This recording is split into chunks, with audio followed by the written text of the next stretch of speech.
Welcome back, students. Today we are going to learn about the NetFlow, which is a network analytics tool developed by Cisco. So this NetFlow is invented by Cisco and is the leader in IP traffic flow technology. Cisco IOS NetFlow efficiently provides a key set of services for IP applications, including network traffic accounting, usage-based network billing, network planning, security, denial of service monitoring capabilities, and network monitoring. So these are the services which are provided by the NetFlow. What is this denial of service monitoring capability?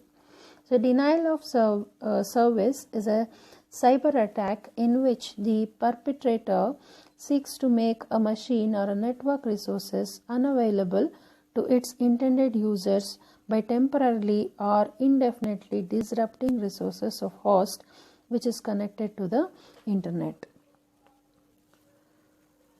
NetFlow provides valuable information about network users and applications, peak usage times, so when the network is used heavily, that peak usage time, traffic routing. So these valuable informations will be provided by the NetFlow. NetFlow version 9, the latest Cisco IOS NetFlow innovation, is a flexible and extensible method to record network performance data. So this is a NetFlow version 9 is a extensible method for recording the network performance. I have given the hyperlink here. If you want to check, you can check the details of NetFlow version 9. Cisco is currently working with a number of partners to provide customers with comprehensive solutions for NetFlow based planning, monitoring, and billing. So these are the operations done by a network analytics tool, right? So we have studied in the previous class. So Cisco is currently working on many partners to provide the solutions, NetFlow based solutions like planning, monitoring, and billing. Flexible NetFlow architecture. So let us see the architecture of NetFlow. Flexible NetFlow, FNF in short, and IETF IPFix defined by RFC 5101 and RFC 5102 are the examples of protocols that are widely used for networks, that is network analytics. FNF is developed by Cisco Systems and it is widely deployed all over the world. The key advantages of flexible NetFlow are as follows. The advantages like flexibility, scalability, and aggregation of flow data. It will provide aggregation in the sense the average of the data flow can be identified. Then ability to monitor a wide range of packet information. So it can gather the packet information and produce a new information about network behavior. So it gathers the packet information and it will derive some information out of it to analyze the network behavior. Enhanced network anomaly and security detection is another advantage. It will detect the network anomaly and security. User configurable flow information for performing customized traffic identification. Convergence of multiple accounting technologies in one accounting mechanism. So it will combine the multiple accounting technologies for developing a particular good one accounting mechanism. So this is the overview of flexible NetFlow architecture. So here it is the first packet of flow will create the flow entry using key fields. So here it says the first packet of a flow will create the flow entry using the key fields. So you can see here there are key fields and non-key fields. Okay, key fields and non-key fields. Key fields like source IP address, destination IP address, source port number, destination port number, layer 3 protocol, TOS byte, interface and non-key fields are length and packet count. So this will be the key fields and non-key fields which will be created by the first packet of the flow. Remaining packets of this flow will only update the statistics, that is the bytes, how many bytes it carried, the counters and timestamps will be updated by the remaining packets. First packet will give all these key fields, create all these key fields and non-key fields. The remaining next packets will update the data, the statistics of the value, which is stored in the cache. Flexible net flow has the following main components. So that is FNF flow monitor, which is a net flow cache which we saw in the previous diagram. Here this is a flexible net flow cache, which is also called as a flow monitor. It describes the net flow cache for information stored in the cache. So what information is stored in the cache is the fields that are destination source IP address, destination IP address, source port, destination port, layer 3 protocol, TOS bytes, etc. So which we have seen in this flow monitor, the key fields that will be stored in the cache. The flow monitor contains the flow record definitions with the key fields and non-key fields, which we just saw. Key fields are used to create a flow unique per flow record which match the statement, and non-key fields are collected with the flow as attribute or characteristics of the flow. So here key fields means it is unique per flow, and non-key fields will collect the attributes or the characteristics of a flow within the cache. The flow monitor includes various cache characteristics, including timers for exporting, the size of the cache, and the packet sampling rate if required. What is this packet sampling rate? In a flow, a particular the packet is sampled, that is normally 1 in a packet, 1 in n packets will be captured and analyzed for various factors. So that is packet sampling rate. The next component in the FNF is FNF flow record. It is a set of key and non-key net flow field values used for characterize flows in the net flow cache. It may be predefined or it may be user defined. A typical predefined record aggregates flow data and allows user to target common applications for net flow, whereas the user-defined records allow selection of a specific key or a non-key field in the flow record. So predefined means it will be already fixed, but user-defined you can select specific key or non-key fields in the flow record. The next component is FNF exporter. There are two primary methods for accessing net flow data using the show commands at the command line interface. That is one method, and the other method is using an application reporting tool. NetFlow export pushes the information periodically to the NetFlow reporting collector. So what this FNF exporter will do, it will push the information periodically. After every time interval, it will push the data information to the NetFlow reporting collector. The flexible NetFlow exporter allows the user to define where the export can be sent, type of transport for the export, and properties for the exports. These all information will be given by the user for the flexible NetFlow exporter. Multiple exporters can be configured per flow monitor. There can be multiple exporters. The next component is flow export timers. Timers indicate how often flows should be exported to the collection and reporting server. So timers will indicate how often, that means at what time, regular time intervals, the data should be exported to the collection and reporting server. Next component is NetFlow export format. So it defines the format, indicates the flow reporting format, in which format the flow should be reported to the server. NetFlow server for collecting and reporting is another component. This is the destination of the flow export. It is often done with an analytics tool, and that looks for anomalies in the traffic's pattern. So this will give you the report of traffic. This is giving you a report of traffic on a smart grid fan. Fan is field area network, so it is captured and it is giving the flow report of the traffic.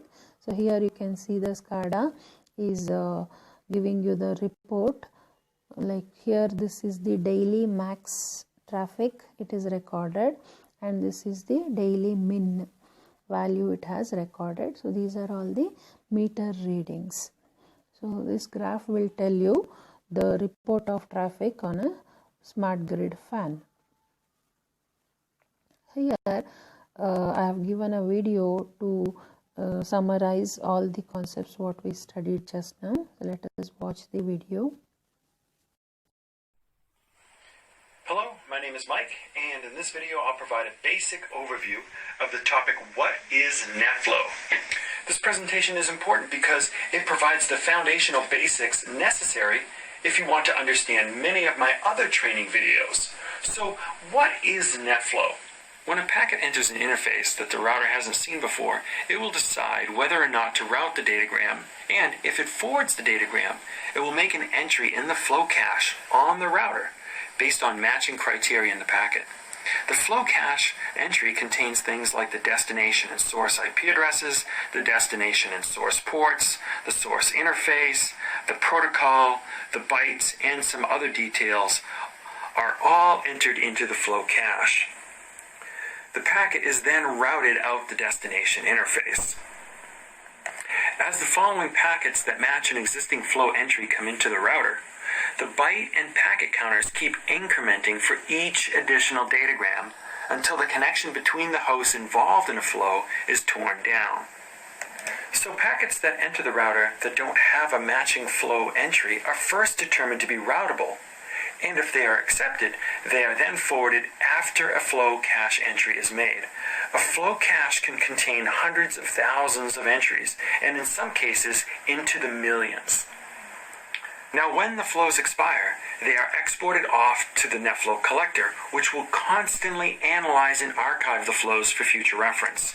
The NetFlow collector can then provide details on things like the threats detected, the network topology, top interfaces, and of course graphical trends. NetFlow is used for finding bandwidth hogs, hunting down network threats, isolating application slowness issues, and even for usage-based billing by some service providers. You should know that many hardware vendors are now adopting IPFix, which is the official standard for all flow technologies. Both NetFlow and IPFix can be performed in hardware or software. They can be used to export information in real time, right down to the second, and they can be used for both flow and packet sampling, much like SFlow. If you'd like to learn more, you can take one of our advanced NetFlow training classes that are offered in most major cities. Just go to... Okay, that is about the NetFlow network analytics tool. So let us now learn about securing IoT. That is how to provide security to the IoT networks. What are the challenges? What are the facilities available? What protocols are available? So let us see. If World War III breaks out, it will be fought in cyberspace. So this is the statement in the textbook, but now we are looking at there is chances of biowar, right? So this is the statement in the textbook.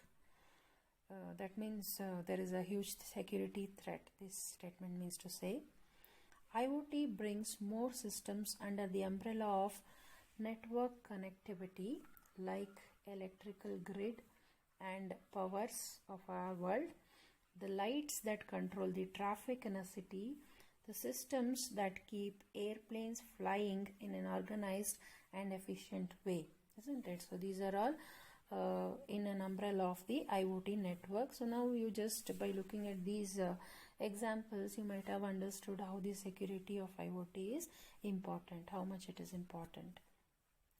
The security of the networks is very much essential, but communications systems, modern communication systems security is not that easy to achieve.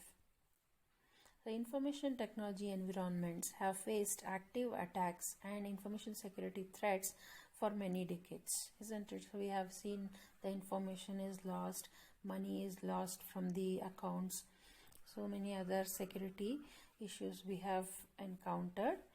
Incidents and lessons learned are well known and documented, right?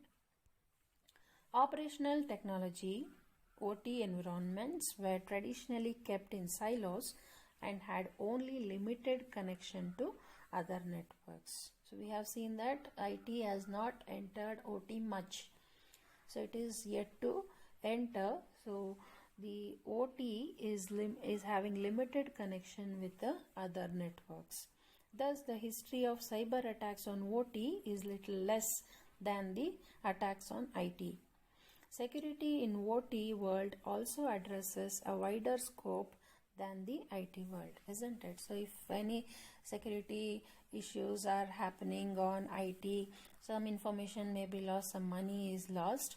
But if security breach happens on OT, then it may create disasters, right? It may destroy a complete infrastructure, or it may be a threat to human life, or it may be causing disastrous environment. So like we have seen it may be like an example of an industry, oil and gas industries or oil rigs. So if security is not taken care of, it will create disasters, isn't it? So in an oil and gas company, for example, if the security is not maintained well, if something happens and oil or gas leaks, we have witnessed it in last few days, right? In Visakhapatnam, toxic oil leakage happened, and surrounding people lost their lives, and the effect may also persist for a longer time. So such kind of disasters may happen if security of OT is not taken care of. For example, in OT, the word security is synonymous to safety. Security we use in IT, but security means in OT it is safety. Security means safety in OT. Let us see a brief history of OT security. Cyber security incidents in industrial environments can result in physical consequences that can cause threats to human lives, just we discussed it, as well as damage to equipment, infrastructure, and also to the environment. Example of cybersecurity attacks are, so here few attacks examples are quoted. The Stuxnet malware that damaged uranium enrichment systems in Iran, damage of furnace in a German smelter in 2000 year, the sewage control system of Maroochy Shire in Queensland, Australia was accessed remotely, and it is released 8 lakh liters of sewage into the surrounding waterways. See how worst it is. In 2015 year, the control systems of the Ukraine power distribution operator were remotely accessed by attackers, causing an outage that lasted for several hours. So power cut was there for several hours. So these were some of the examples if OT cyber attacks are encountered. Evolution of ever-increasing IT technologies in OT space comes with the benefits of increasing accessibility and larger base of skilled operators. So we need skilled operators to provide IT security in OT. Security vulnerabilities are a challenge, and abuse of those systems is often easier and occurs on a much large scale. Security is a major concern because many systems and devices in the operational domain were never envisioned to run on shared open standard based infrastructure. So OT in an OT industry, shared and open standard infrastructure utilization is less. So when it is opened to shared and open standard based structures, security is a major concern. They were not designed and developed with high levels of built-in security capabilities. So here this graph will tell you the history of vulnerability disclosures in industrial control systems since 2010. It is by US Industrial Control Systems Cyber Emergency Response Team, ICS-CERT. So here you can see in 2010 the vulnerabilities are less, and it got increased in 11, 12, 13 it was little less, but 14 it is increased, and 2015 there is a huge increase in the vulnerability reported. Common challenges in OT security. So what challenges need to be faced in ensuring a security in OT, operational technology? Erosion of network architecture. The two of the major challenges in securing industrial environments have been initial design and ongoing maintenance. So how security of OT is difficult, because there will be some initial design which cannot be disturbed, and ongoing maintenance will also be difficult because of that initial design. Communication paths are insecure. A solid design is eroded through ad hoc updates. Any ad hoc updates are done, then that will be difficult to monitor. Individual changes to hardware and machinery without consideration for the broader network impact to the original security design. If any changes in hardware and machinery are done, the security for the connection of outside world also to be taken care of. These uncontrolled or poorly controlled OT network evolutions have over time led to weak and inadequate network and systems security. Because of all these issues, security in IoT has become a challenge.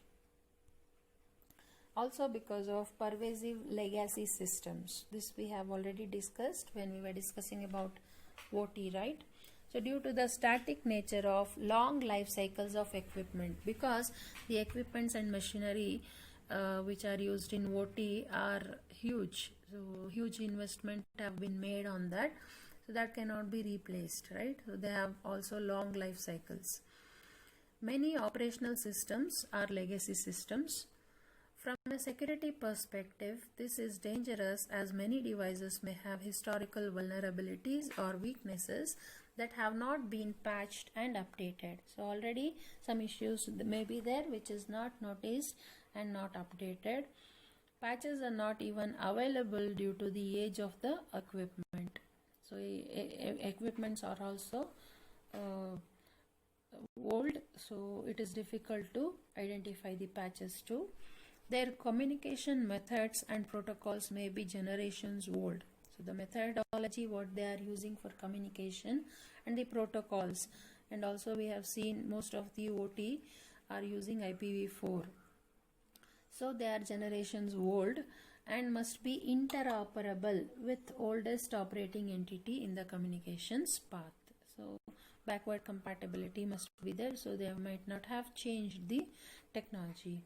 This includes switches, routers, firewalls, wireless access points, servers, remote access systems, patch management and network management tools. So these are all generations old and they are not updated, these tools.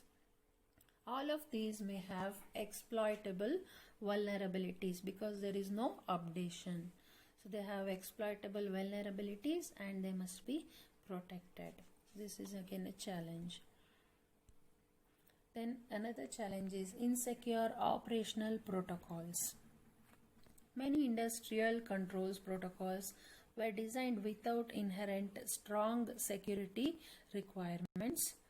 So initially it was built without implementing strong security, Examples of common security issues are lack of authentication between communication endpoints. So authentication between the communication endpoints will not be there. No means of securing and protecting data at rest or data in motion. So there is no means of securing data in rest and data at motion. Insufficient granularity of control to properly specify recipients or avoid default broadcast approaches.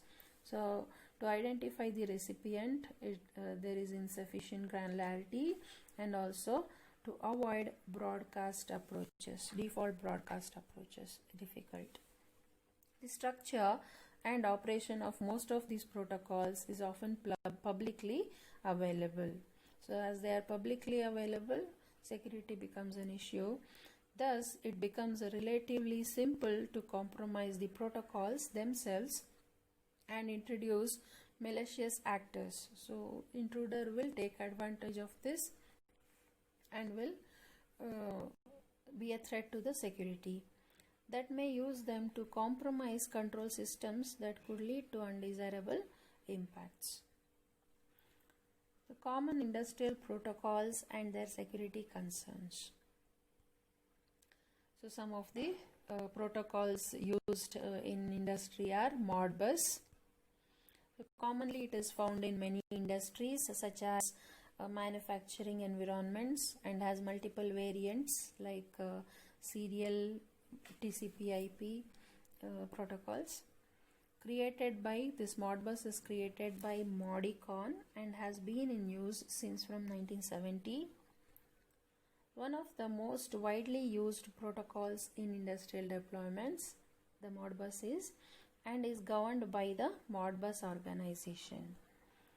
For a message to reach its destination, only the proper Modbus address and function call is necessary. From source to destination, if information need to be sent, only the Modbus address and a function call is sufficient. Hence, authentication of communication endpoints is not a security issue. In broadcast communication, an attack could impact unintended recipient devices. The next protocol is Inter-Control Center Communications Protocol, ICCP in short, used across North America to communicate between utilities. It must traverse the boundaries between different networks. It holds an extra level of exposure and risk to cyber attack. So it has to traverse through the boundaries, and it has a very risk of security. ICCP was designed to work across a WAN, wide area network. Initial versions of ICCP had several significant gaps in the area of security, like system did not require authentication for communication, encryption was not enabled, thus exposing connections to man-in-middle attacks and replay attacks. Then OPC stands for OLE for process control. OLE is object linking and embedding. It is developed by Microsoft. OLE is developed by Microsoft, and it allows embedding and linking to documents and other objects. So OPC is based on Microsoft interoperability methodology, object linking and embedding. In industrial control networks, OPC is limited to operation at higher levels of the control space with a dependence on Windows-based platforms. Many of the Windows devices in operational space are old, not fully patched, and at risk due to plethora of well-known vulnerabilities. They are old and not fully updated, so they are vulnerable to attacks. The dependence on OPC may reinforce that dependence. Newer versions of OPC have enhanced security capabilities. So here 2011 published vulnerability areas are discussed. So you can see with different areas in which the vulnerability chances are more. PLC is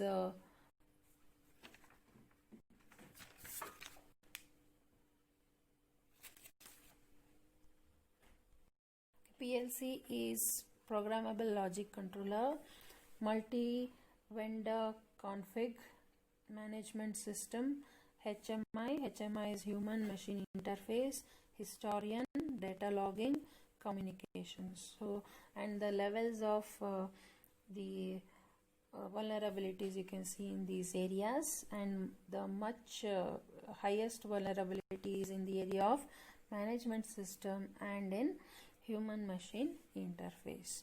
This is the stats of 2011 Industrial Security Report of published vulnerability areas, US Industrial Control System Cyber Emergency Response Team. So this is the vulnerability stats of 2018. I have taken this from net. So this stat is given in the textbook. This I have taken from the net. So these are the different areas in which the vulnerabilities are there. But the highest among is the critical manufacturing, and the second highest is the energy. The others being water and wastewater systems, food and agriculture, chemical, commercial facilities, health, finance, government facilities, IT, communications, etc. Good afternoon, dear all. Welcome back to the class.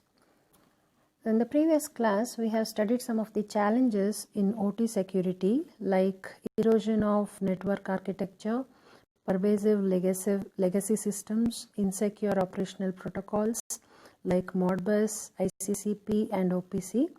And another such protocol is IEC, which we are going to study today. IEC stands for International Electrotechnical Commission. So what protocol is this? The IEC 61850 standard was created to allow vendor agnostic engineering of power utility systems. So it is created to allow the vendor agnostic engineering of the power utility systems. So what is this vendor agnostic? Vendor agnostic means it is not tied to the products of a specific manufacturer. So anybody can use it. It allows interoperability between vendors and standardized communication protocols. So that is vendor agnostic. It provides the interoperability. 3 message types were initially defined. One is MMS, the other one is GOOS and SV. MMS stands for Manufacturing Message Specification. GOOS is General Object Oriented Substation Event. And SV is sampled values. So let us see them one by one. MMS is a client server protocol that leverages TCP/IP and operates at layer 3, and it also provides the same functionality as the other SCADA protocols such as Modbus provides. Okay, other SCADA protocols such as Modbus, what functionalities they will provide, the same functionalities are also provided by this MMS. Then GOOS is a layer 2 protocol which operates via multicast over the Ethernet. So what is this multicast? It is one-to-many or many-to-many communication. So it operates through multicast over the Ethernet. It allows IDEs. What is IDE? IDE is an intelligent electronic device. Intelligent electronic devices to exchange data horizontally between base and between substations. Base are computer section used for expansion add-ons to computer. And substations are the interfaces between parts of the distribution grid and the transmission systems. So between base and between substations horizontally, it allows to exchange the data, especially for interlocking, measurement and tripping signals, which are used in electrical utility. Then SV is a layer 2 protocol again that operates via multicast over the Ethernet, same as GOOS. It carries voltage and current samples on the process bus. So what is this process bus? It is the digital transmission of process measurements between substation and the relays.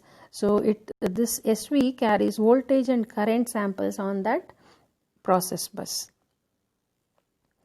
Both Goose and SV, which we studied in the previous slide, operate via publisher-subscriber model with no reliability mechanism to ensure that data has been received. So both operate on publisher-subscriber. We have already studied publisher and subscriber. So the publisher will publish the data and subscriber have to subscribe to the publisher to obtain the data. With no reliability mechanism is provided for Goose and SV, and to ensure that the data has been received. Authentication is embedded in MMS. Authentication is there in MMS, but it is based on clear text passwords. So authentication is based on the passwords. Authentication is not available in Goose and SV. They have limited message integrity. Message integrity means messages are not being tampered with or altered. So that is message integrity, but as there is limited message integrity, anybody can easily mimic a publisher and publish whatever the data they want in lieu of the original publisher. The other challenges of the challenges of OT security are other protocols. So this is other protocols are also the challenges. So what are those other protocols? It is highly recommended that prior to implementing any kind of controls or security measures, a security practitioner should identify proper accounting, handling and understanding of the most basic protocols, transport mechanisms and foundational elements of any network, including ARP. ARP is Address Resolution Protocol, UDP, TCP, IP and SNMP. SNMP is Simple Network Management Protocol. So all these protocols and some basic protocols, also knowledge should be there for a security practitioner. So that is a challenge again. Then device security. Device insecurity. So how it is a challenge for OT environment.